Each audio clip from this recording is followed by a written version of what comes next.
Muchas gracias. Muchas gracias por esta invitación muy extraña, ¿no? Me pasó hace poquito algo similar con Jorge Reiter, que tampoco lo conocía hasta que me pide que presente su libro, y acá me pasa lo mismo con Manuel, que ya te dijeron Manu, ya te dijeron Manuel, ya te dijeron Murillo. Yo te podría decir Moria en realidad ya. Porque se me había ocurrido Roberto, pero después de Monumental Manu, pienso que Monumental Moria puede funcionar. Interesante esto de tener muchos nombres.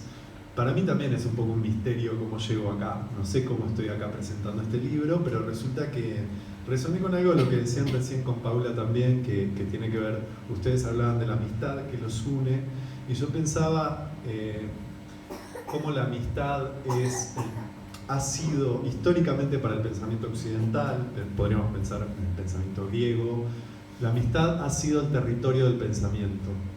La amistad es ese lugar en donde, si queremos seguir una historia oficial de la filosofía, en donde nace la filosofía. Y la amistad para la tradición griega es fundamental para el pensar.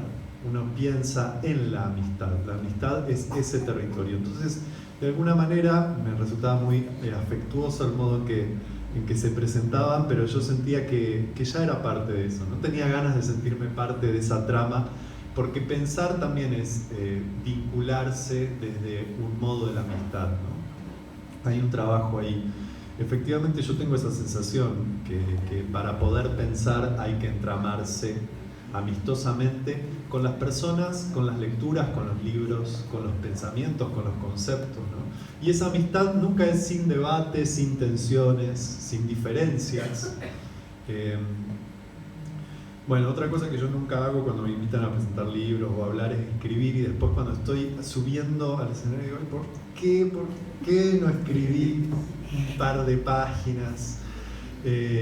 Pero bueno, sí resoné mucho con la lectura, que por supuesto me llega desde un lugar, a mí me llega desde otro lugar, digamos, ¿no? La escritura viene a pensar, a invitarnos a pensar el psicoanálisis, a invitarnos a pensar la política. Y yo llego también a esta lectura siempre preocupado por mis propios problemas, ¿no? Y buscando mis propias pistas que tienen que ver con la estética. Yo me he dedicado a la obra de Deleuze de Guattari desde la perspectiva de buscar ahí y escribir una estética a partir de ellos, o de poder pensar una estética a partir de Deleuze de Guattari.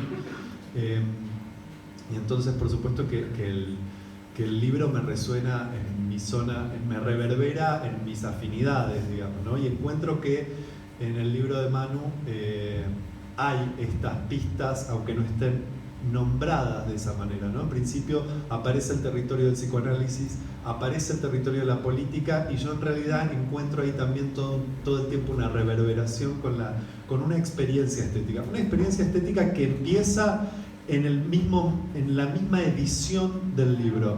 El libro es bellísimo. El objeto libro es muy bello, y eso no es menor para quienes amamos los libros. No es menor para quienes sentimos no solo que amamos los libros, sino que sentimos que vivimos en los libros. No solo vivimos con los libros, algunos también hemos sobrevivido gracias a los libros. Para quienes venimos de Entre Ríos y amamos los libros, el libro no es un mero objeto en la biblioteca, es un lugar en donde nos refugiamos muchas veces.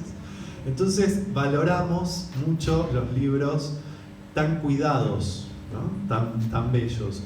Después, la otra dimensión estética de este libro es su propia escritura. El libro está maravillosamente bien escrito, y eso no es nada fácil. Así que se agradece un libro que está bien escrito, un libro que invita a leer, ¿no? que nos deja ahí todo el tiempo flotando en la escritura.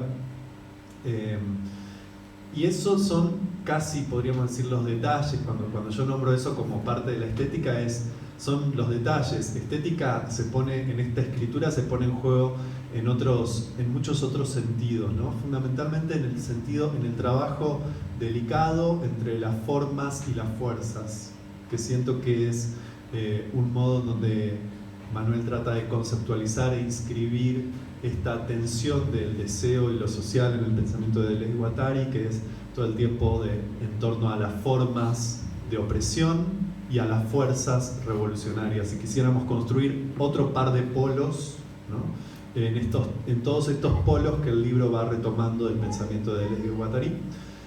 Para mí son autores, para mí fueron mi cuna, Deleuze y Guattari. Entonces me divierte mucho encontrar otras lecturas de Deleuze y Guattari. Lo primero que empecé a estudiar fue la obra de ellos a los 18 años. Como otra gente empezó a estudiar a los 18 años la obra de Freud y Lacan, yo arranqué con Deleuze y Guattari, un poco porque tuve la suerte de tener una maestra que es María Laura Méndez, una antropóloga que nos abrió el camino de lecturas a un montón de personas desde hace ya muchos años que lo viene haciendo con el pensamiento de Deleuze y Guattari. Y entonces son autores muy familiares para mí, y sin embargo acá puedo encontrar nuevas lecturas y nuevas perspectivas con una rigurosidad que se celebra, porque efectivamente sí, Deleuze y Guattari eran autores profundamente sistemáticos, sí eran extremadamente rigurosos en lo que querían decir. Entonces también creo que este libro de Manuel recupera ese gesto de una rigurosidad en el pensamiento, una rigurosidad en los conceptos, que es necesaria como arma política, ¿no? que creo que es necesaria como arma política. Sostener esas lecturas también rigurosas.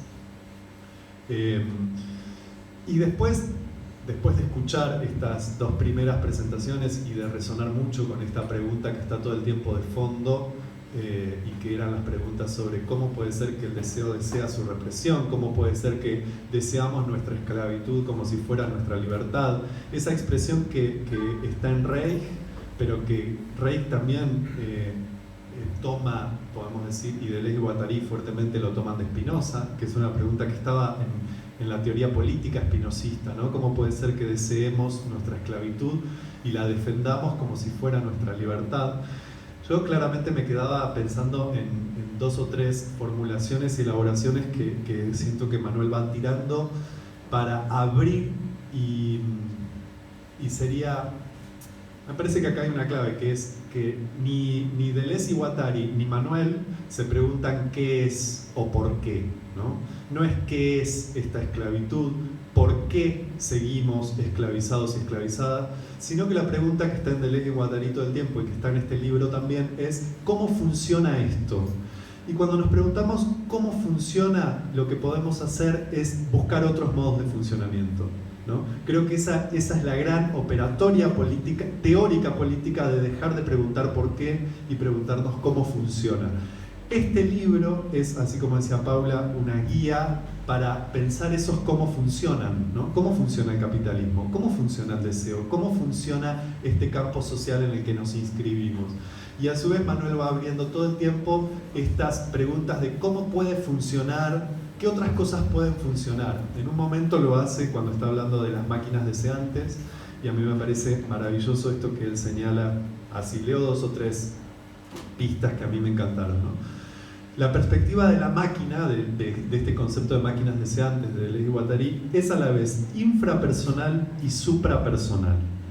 También podría decirse que es antipersonal, y esto es de Manuel, digamos, ¿no? Podría decirse que es antipersonal. En un buen sentido, ¿no? Por supuesto, claramente que digo que es en un buen sentido.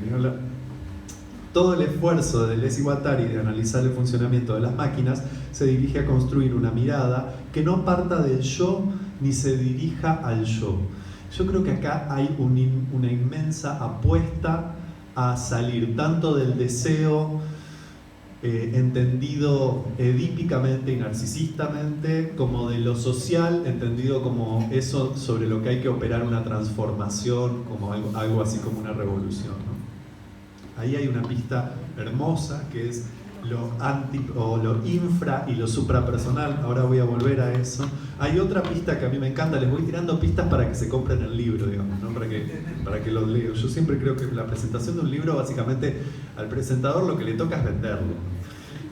Otra pista que a mí me fascinó, que encuentra Manuel, es un concepto hermoso que está en Deleuze y en Guattari, que es la de la orfandad del inconsciente, ¿no? Y que dice termina un capítulo, en palabras de Manuel, diciendo: poder localizar ese carácter huérfano del inconsciente ofrece una brújula de análisis, la de buscar no al Padre, sino a las poblaciones a partir de las cuales el deseo, las máquinas, el cuerpo, la axiomática producen todo tipo de flujos, ¿no? Esta idea de encontrar. Yo traduzco esto de las poblaciones en una expresión que uso todo el tiempo mucho, que es encontrar nuestra manada, ¿no?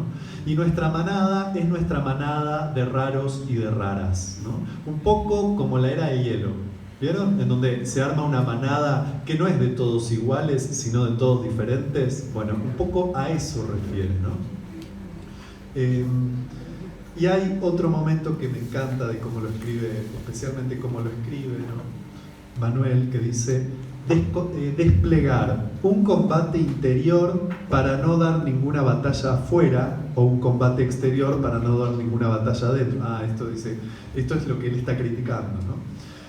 Por ambas vías el deseo y lo social se disocian, se sustancializan. Lo que nos está invitando a pensar Manuel, de la mano de Deleuze y Guattari, es que de lo que se trata no es de desplegar un trabajo solamente sobre el yo, ni solamente sobre lo social, sino en comprender que al hacer un trabajo en el yo, trabajamos lo social, y al hacer un trabajo en lo social, trabajamos el yo. Y que esas dos cosas, que las seguimos viendo como dos cosas separadas, tienen una identidad de naturaleza, nos decía Manuel. Entonces, a mí se me ocurría como ejemplificar esto con algo que me acaba de pasar, ¿no? ¿Qué es armar una máquina? Yo había traído el Antiedipo. Como no escribí nada, dije voy a leer lo que escribieron otros, ¿no? Lo que escribió Manuel y también algo de lo que habían escrito Deleuze y Guattari. Traje mi el Antiedipo, que para mí es una edición muy hermosa, en donde aparece primero un puño atado y después en la contratapa la palma de la mano abierta, ¿no? Es una edición, creo que es la más vieja que hay acá en Buenos Aires. Y ahí Deleuze y Guattari hablan en un momento, creo que debe ser creo que es una cita que vos no citaste, pero no lo sé, tal vez lo citaste también. Pero en un momento ellos hablan de la naturaleza, ¿no? Ellos dicen esta otra idea que a mí me gusta como pista, que es, dicen: en segundo lugar, ya no existe la distinción hombre-naturaleza. La esencia humana de la naturaleza y la esencia natural del hombre se identifican en la naturaleza como producción, industria, máquina, en la vida genérica del hombre. La industria ya no se considera entonces una relación extrínseca de utilidad, sino su identidad más fundamental con la naturaleza como producción del y por el hombre. Pero no el hombre como rey, esto es lo que más me gusta, pero no el hombre como rey de la creación, sino más bien como el que llega a la vida profunda de todas las formas y de todos los géneros, como hombre cargado de estrellas y de los propios animales, que no cesa de empalmar una máquina órgano a una máquina energía, un árbol en su cuerpo, un seno en la boca, el sol en el culo, eterno encargado de las máquinas del universo. Y yo había traído esta cita que a mí me encanta del Antiedipo, y recién Débora tomaba un libro de la mesa que pertenece a Paula y que es de Gastón Córdoba, ¿no? Y Débora abría y me leía un poema, y el poema decía: la piedra es un fruto, todo habla, la piedra le habla a mi pie, soy un fruto, le dice, que me agache, que obedezca, que la arroje al árbol. Lo que cae entre las hojas es al fin un fruto, más precisamente un mango. Y a mí me pareció que era justo el poema que hablaba de esta identidad de naturaleza del hombre, o hoy diríamos humano, tal vez ya no usaríamos esa expresión hombre, humano, naturaleza. Esto es hacer máquinas y que el deseo pase por lo entramado, ¿no? Por lo entramado, en donde de pronto un fragmento de Deleuze y de Guattari a mí me traían a un poema de Gastón Córdoba, que no sé cómo estaba acá arriba de la mesa, y que entonces ya de pronto nada de todo lo que está pasando pasa por el yo, ni pasa por la persona, ni por las personas que estamos acá, sino por lo que entramamos colectivamente. Y esto es potencia, esto es alegría, esto es deseo vivo, digamos. Me parece que esto es lo que Manu cartografía, ¿no? Esta es la cartografía que él crea y que él arma con este libro, que nos invita a hacer nuestras propias máquinas de lectura, máquinas de resonancia, máquinas deseantes. Y acá está él con las suyas, ¿no? Nos trae, nos la tira por la cabeza, por el cuerpo y acá armamos máquina. Bueno, eso, me fue un poquito de tiempo tal vez, pero no hay tiempo. Muchísimas gracias, muchas gracias.